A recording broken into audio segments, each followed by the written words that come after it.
በአሁኑ ወቅት በኢትዮጵያ ገበያ የወርቅ ዋጋ በዓለም አቀፉ ገበያና በሀገር ውስጥ የውጭ ምንዛሪ ለውጥ ምክንያት በከፍተኛ ሁኔታ በመቀየር ላይ ይገኛል። የ2 ግራም ሀብል ሲገዛ ዋጋው እንደ ወርቁ አይነት ወይም ደግሞ ካራት እንደ ስራው ስልት ይለያያል።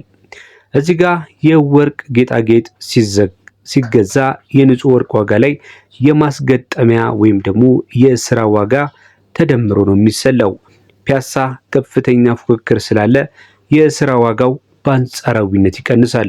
ትልልቅ ሱቆች ደግሞ የቤት ኪራይና ሌሎች ወጪዎችን ስለሚጨምሩ ዋጋቸው ይጨምራል። ዛሬ የምንመለከተው የ2 ግራም የሀብል ወርቅ በስንት እየተሸጠ ይገኛል የሚለውን ወቅታዊ መረጃን ይዘንላችሁ መጥተናል። ቪዲዮውን እስከ መጨረሻው መከታተል እንዳትረሱ። ለቻናላችንም አዲስ ከሆናችሁ ቻናላችንን ሰብስክራይብ ማድረግ አይረሳ። እንደዚህ አይነት መረጃን የምትፈልጉ ከሆነም የማሳወቂያ መልእክት እንዲደርሳችሁ የደውል ምልክቷን በመጫን ቤተሰብ መሆን ይቻላል። ግምታዊ የስሌት ዋጋ የ2 ግራም ምን ይመስላል የሚለውን በባህላዊ የወርቅ ማዕከል በሆነችው በፒያሳ ተዘዋውረን በጠየቅነው መሰረት እንደ ስራው ውስብስብነት ከ1 ግራም እስከ 2 ግራም በስንት እንደሚሸጥ አጠቃላይ ዋጋውን እነግራችኋለሁ ማለት ነው። የተለያዩ ሰፈሮች አሉ ፒያሳ ላይ የሚሸጥበት ማለት ነው። የ4 ኪሎንም ጨምሮ ወደ አምባሳደር ሙሉ አካባቢ ያለው ማለት ነው። አጠቃላይ ዋጋው ምን ያህላል የሚለውን እነግራችኋለሁ። የወርቅ ዋጋ በየቀኑ አይደለም አልፎ ተርፎም በየሰዓቱ ሊለዋወጥ ስለሚችል የዋጋ እንደመነሻ ያገለግላችኋል እንጂ ትክክለኛ የአንድ ወርቅ ዋጋ ብቻ ለመሆኑን ልብ እንድትሉ ፈልጋለሁ።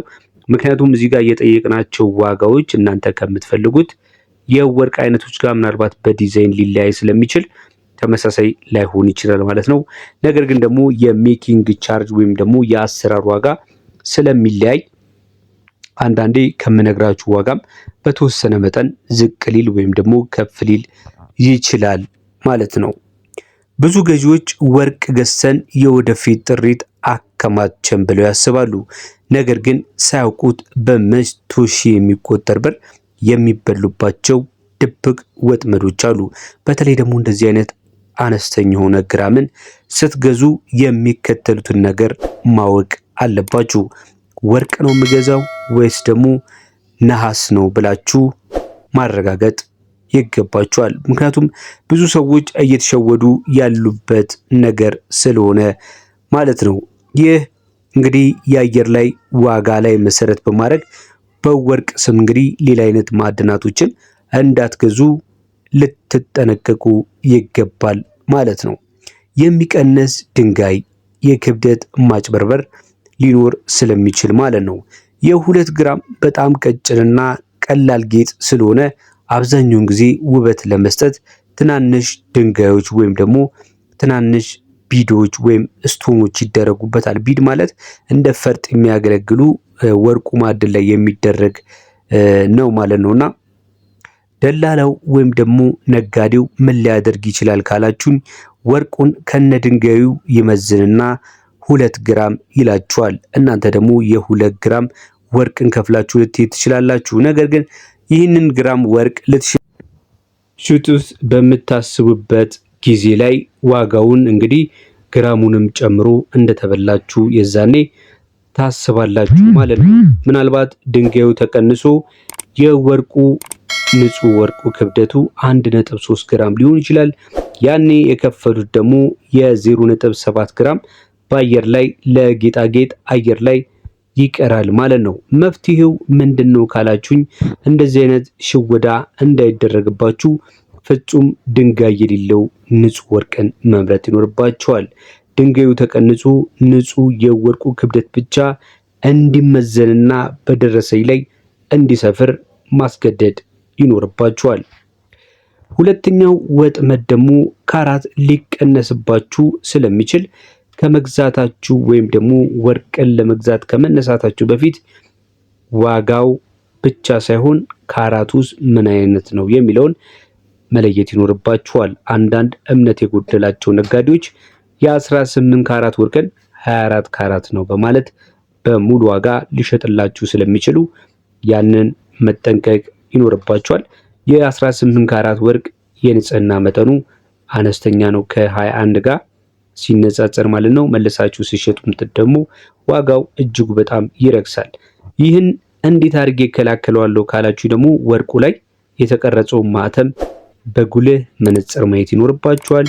21 ካራት ከሆነ 875 ወይም ደግሞ 21 ኬ የሚል ምልክት ይኖረዋል። 18 ካራት ደግሞ ከሆነ 750 ወይም ደግሞ 18 ኬ የሚል ምልክት ይኖረዋል። ማህተብ የሌለውን ወርቅ እንዲች ብላችሁ በፍጹም እንዳትገዙ።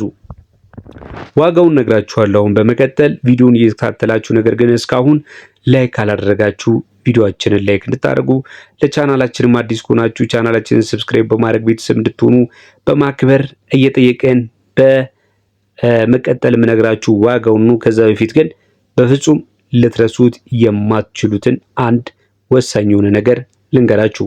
ይህም ሌላኛው ደላሎች የሚጠቀሙበት ወጥመድ ውስጥ እንዳትገቡ ወይም ደግሞ የደላላ መረብ ውስጥ ወይም ቁማር ውስጥ በፍጹም እንዳትገቡ።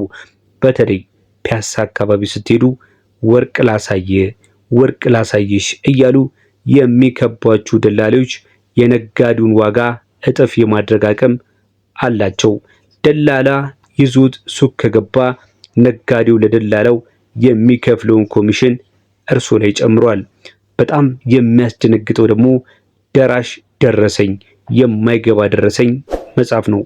ሲገዙ የሰጡትን ደረሰኝ መልሰው ሲሸጡት ይህ የኛ ሱቅ ደረሰኝ አይደለም፣ ማህተቡ አይመሳሰልም ብለው ሊክዱት ይችላሉ።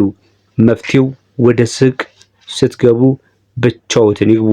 ደረሰኝ ስትቀበሉም የሱቁ ስም፣ ስልክ ቁጥር፣ የወርቁ ካራት፣ የተገዛበት የዕለት ዋጋና የጌጣጌጡ ትክክለኛ ክብደት በግልጽ መጻፉንና ህጋዊ ማህተም ማረፉን በደንብ አረጋግጡ። የ2 ግራም ወርቅ ሀብል ስትገዙ በተለይ ፒያሳ ላይ የተሻለ ዋጋ አማራጭ ዲዛይን ልታገኙ ትችላላችሁ። አሁን ሁላችሁም ዋጋው ስንት ሊሆን ይችላል ብላችሁ እየጠየቃችሁኝ ነው። የ21 ካራት የ2 ግራም ሀብል ወርቅ በመሸጥ ላይ የሚገኘው በአሁኑ ሰዓት ላይ በኢትዮጵያ ብር በ60 ሺህ ብር ነው። 2 ግራም የውጩ ማለት ነው። የባህሬን የዱባይና የሳውዲ በ60 ሺህ ብር በግራም 30 ሺህ ብር አካባቢ ነው ማለት ነው። ይሄ የፒያሳ የወርቅ መሸጫ ሱቆች አማካይ ዋጋ ነው። ምናልባት ዲዛይኑ ከተለያየ ከዚህም በታች ዲዛይኑ በጣም እጅግ በጣም ውስብስብና በጣም የተለየ ከሆነ ደግሞ ከዚህም በላይ ልታገኙት ትችላላችሁ ማለት ነው። እንግዲህ የ21 ካራትን የ2 ግራም የአንገት ሀብልን በምትገዙበት ሰዓት ላይ ምን አይነት ነገሮችን መጠንቀቅ እንዳለባችሁ በደንብ አድርጌ ነግሬያችኋለሁ። ይህ መረጃ ጠቃሚ ነው ካላችሁ ወርቅ ለሚገዛው ጓደኛችሁ ላኩለት። ለሌላ ተጨማሪ ጠቃሚ የሆኑ መረጃዎች እንዲሁም ጥቆማዎችን ስትፈልጉ ቻናላችንን መጎብኘት እንዳትረሱ። ለዛሬ በዚያ በቃን። በያላችሁበት መልካም ጊዜ